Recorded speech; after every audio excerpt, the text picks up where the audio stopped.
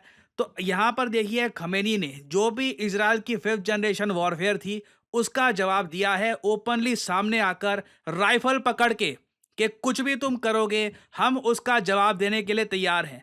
और आगे देखिए ईरान ने एक वीडियो भी करी है रिलीज, यहाँ पर आप देख पाओगे, बहुत इंपॉर्टेंट वीडियो है। इस वीडियो में आप नोट कर पाओगे, ये जो मिसाइल्स हैं ये ईरान दिखा रहा है दुनिया को, ये वो मिसाइल्स हैं जो रिसेंटली इजराइल की धरती पर फटे हैं। आपको याद होगा, इससे पहले जब ईरान ने बहुत सारे मिसाइल्स गिरे थे इजराइल की धरती पर, वो था ऑपरेशन ट्रू प्रॉमिस। और जो रिसेंटली फिर से जो ईरान ने ब्लास्टिंग मिसाइल्स गिराए हैं ऑल ओवर इजराइल, ये था ऑपरेशन ट्रू प्रॉमिस 2। और इसकी वीडियोस जो ईरान ने रिलीज करी है, इसमें उन्होंने दिखाया है कि इनके पास मिसाइल लॉन्चिंग आर्किटेक्चर कैसा है, फैसिलिटीज कैसी हैं, कैसे ये अपने मिसाइल स्टोर करते हैं, और किस तरीके से ईरान के जो स्पेशल रेवोल्यूशनरी गार्ड के लोग हैं, इन्होंने इन मिसाइल्स पर लिखा था इजराइल के बारे में कि ज़ायनिस्ट रजीम को ख़त्म कर देंगे और हिजबुल्लाह के चीफ को जो मारा गया ये गलत है। तो जिस पैशन से ये पूरा अटैक किया गया, इसके बारे में ईरान ने एक पूरी वीडियो करी है रिलीज। अगेन ये सब डायरेक्ट मैसेज है अमेरिकन को, इसराइलीज को, कि be prepared, operation true promise 3 भी ये लोग कर सकते हैं। और इजराइल की सरकार को और इनके लोगों को सबसे ज़्यादा गुस्सा आएगा इस बात को लेकर कि ईरान के सुप्रीम लीडर खमेनी ने यह तक कह दिया कि अक्टूबर 7, 2023 में जो इजराइल पे अटैक हुआ था, जहां पर 1200 इजरायली नागरिकों को बुरी तरीके से मारा गया था, कई नागरिकों को अगवा कर लिया गया, वो आज भी हॉस्टेजेस हैं हमास के हाथों। उस अटैक को खमेनी ने कह दिया लेजिटिमेट था, वो बिल्कुल ठीक अटैक था, लॉफुल अटैक था। एक ऐसा अटैक जिसको इंडियन गवर्नमेंट एक टेरर अटैक कह चुकी है। हालांकि मुझे बोलना पड़ेगा, यूनाइटेड नेशंस ने उसको एक टेररिस्ट अटैक डिक्लेयर नहीं किया है। इजराइल इस बात को लेकर यूएन पे काफी गुस्सा हो चुका है कि अभी तक यूएन ने इसे आतंकवादी हमला क्यों नहीं कहा। बाकी आप अगर देखें तो यूएस समेत कई कंट्रीज ने कहा है कि अक्टूबर 7 को जो अटैक हुआ था इजराइल पर, that was a terrorist attack. तो खमेनी देखिए उस अटैक को भी डिफेंड कर रहे हैं और इससे इजराइल में आक्रोश बढ़ेगा। और मुझे पर्सनली चिंता इस बात को लेकर है कि एक तरफ तो खमेनी यहाँ पर कह रहे हैं कि अक्टूबर 7 को जो अटैक हुआ था इजराइल पर वो बिल्कुल ठीक है, साथ ही साथ ये भी ऐड करते हैं कि अगर यूएसए और इजराइल ने मिलकर ईरान की एनर्जी फैसिलिटीज़ पे अटैक किया, इनके ऑयल स्टोरेज जो मैं आपको बता चुका हूँ, वहाँ पे अटैक किया, उस केस में ये लोग इज़राइल की जो एनर्जी और गैस फैसिलिटीज़ हैं, इन पे अटैक करेंगे। देखिए, अगर ये एनर्जी वॉरफेयर हो गई, दुनिया इससे हैवी लॉसेस फेस करेगी। नेचुरल गैस के दाम, कच्चे तेल के दाम ये लगातार बढ़ते रहेंगे। ग्लोबल स्टॉक मार्केट क्रैश आ सकता है। एटलीस्ट मैं कहूँगा एशिया और यूएस में तो आपको इसका बड़ा इम्पैक्ट दिखेगा, और इंडिया का जो बजट है इस पर भी इसका एक नेगेटिव इम्पैक्ट आएगा। कच्चे तेल के दाम अगर बहुत ज़्यादा बढ़ जाते हैं तो हमारा इम्पोर्ट बिल भी प्रोपोर्शनेटली बहुत ज़्यादा बढ़ जाएगा। और देखिए, एक जेन्युइन मिलिट्री कॉन्फ्लिक्ट इजराइल और ईरान के बीच में हो सकती है, या फिर एटलीस्ट दोनों एक दूसरे के जो इकोनॉमिक एसेट्स हैं ये डिस्ट्रॉय कर सकते हैं। इसके चांसेस काफ़ी हाई इसलिए भी लग रहे हैं क्योंकि ईरान में देखिए कॉन्फिडेंस कमाल का है। रिसेंटली ईरान के जो ऑनवॉय हैं, जो इनके एम्बेसडर हैं टू इंडिया, इराज इलाही, यहाँ पे आप देख पाएंगे इनकी फोटो, इन्होंने एक स्टेटमेंट दी कि आज का ईरान, 2024 का ईरान वो ईरान नहीं है जो 1981 में हुआ करता था, जब सद्दाम हुसैन, इराक के सद्दाम हुसैन, इन्होंने इन्वेड कर दिया था ईरान के बड़े हिस्से को। तो ये यहाँ पर दुनिया को कह रहे हैं जो 1981 में इराक ने अकेले हमको हरा दिया था, वो एज्यूम मत कर लेना कि सेम केस यहाँ पे होगा। इस बार का ईरान बहुत स्ट्रांग है, अकेले इजराइल यूएस दोनों को संभाल लेगा। और दूसरी तरफ हम ये देख रहे हैं कि यूनाइटेड नेशन सिक्योरिटी काउंसिल ये इजराइल की निंदा कर रहा है क्योंकि इजराइल ने ब्लैकलिस्ट कर दिया है एंटोनियो गुतरेस को, यूएन सेक्रेटरी जनरल, मतलब कि यूएन के जो चीफ हैं। इस टॉपिक पे मैं कल से वीडियो बना चुका हूं।